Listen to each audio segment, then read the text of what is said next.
the thought was, if you're going to go out and buy an AI shoe or you're going to buy a Barkley, why wouldn't you buy a shoe from an artist?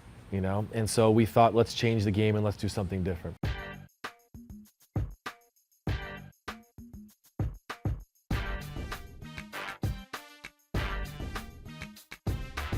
What's up? It's Esteban, and now we are in the Reebok showroom hanging out with Todd Krinsky, who is the VP of Reebok Classic and Basketball. Reebok has, for a long time, been heavily involved in the hip-hop scene. When did that relationship start to, turn into business together? Yeah, I mean, I think like in the late 90s, there was just this huge basketball business going on. Everybody had a hero shoe and everyone was selling shoes. And in 2001, we really wanted to become bigger in the youth market.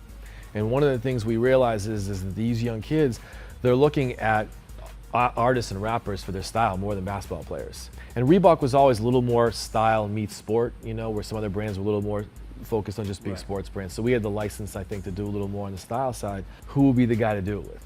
Because it can't just be a music artist. It has to be someone that moves culture. You know what I'm saying? It can't just be someone that sells a lot of records. So obviously, Jay was the conversation, right? This is the guy that could put a line in the song and everyone changes how they dress. I had a chance to kind of pitch the idea to him, and Jay was like, this is something I haven't done before, and we created S. Carter together. And then we did 50. And then, I'd met Pharrell, and he had this whole concept around ice cream, so we felt that was a little different than what we were doing. So we tried to sign artists that would bring a different perspective to the shoe game. But what happened in the end is we were almost like a record label, you know what I'm saying? Where it's like, the kid isn't buying the Interscope record, he's buying G Unit or he's buying Eminem. Right. And it was cool, we sold a lot of shoes, we got some rub off from it, but once Jay decides, I want to move on from this, or 50 fades out, we're not really left with a lot of equity with Reebok.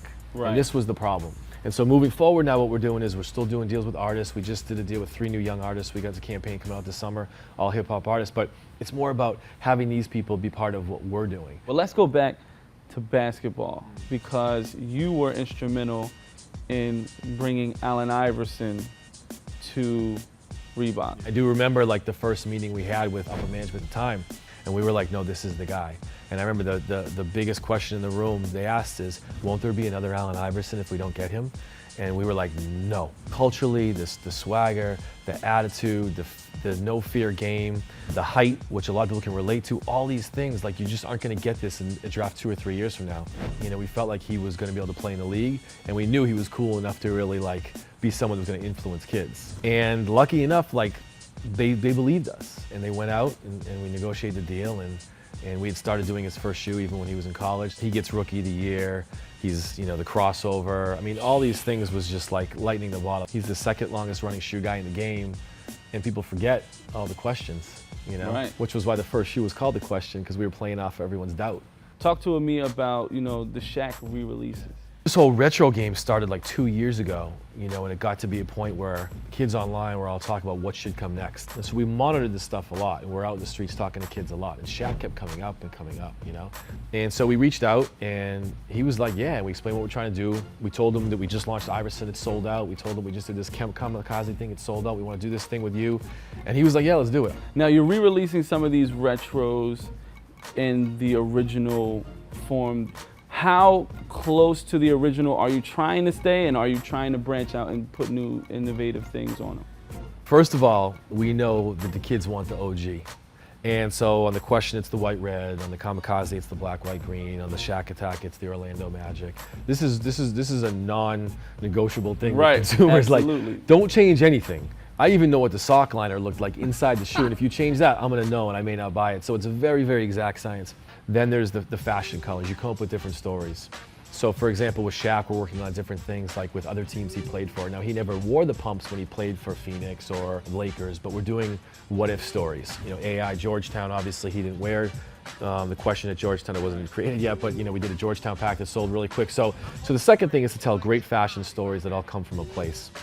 The third thing is really like tough thing, and that's when you try to modernize. Now, sometimes when you modernize, kids are like, no. A couple weeks back, Jason Terry wore the original pump. It was like this yellow, green, black shoe, and it was based off the original Omni, but it just looked fresh and new because it was far enough away that you weren't shredding on the original.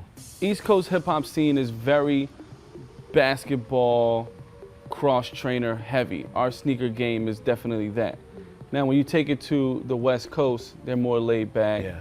They like chuckers. Yeah. They like, understated, solid sneakers.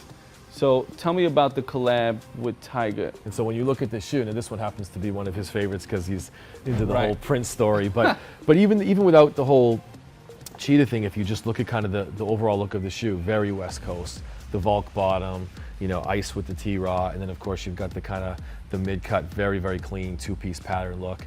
It's been one of the biggest things we've done on the West Coast in years. I get a lot of feedback from lady sneakerheads. And at times they're very pissed because certain brands put out a sneaker that has pink or purple in it, Yeah. and then they think, oh, girls will like this because it's that. Yeah. But you guys took it a step further and actually put out some real women's wear sneakers. Well, I mean, I think that there's an industry term that says like shrink it and pink it, like a bunch of like dumb executives sit around and think, okay, all I gotta do is make it smaller and I put pink in it and girls will buy it. And the first thing we sat down with Alicia, she said, listen, I love to be this diva R&B singer, but I also am a tomboy. And I don't want girls to have to go to the boys' wall anymore. She said, I want to create some cool, more women sophisticated looks, but I also want to create that tomboy look that a girl can buy in multiple colors, but it's for her.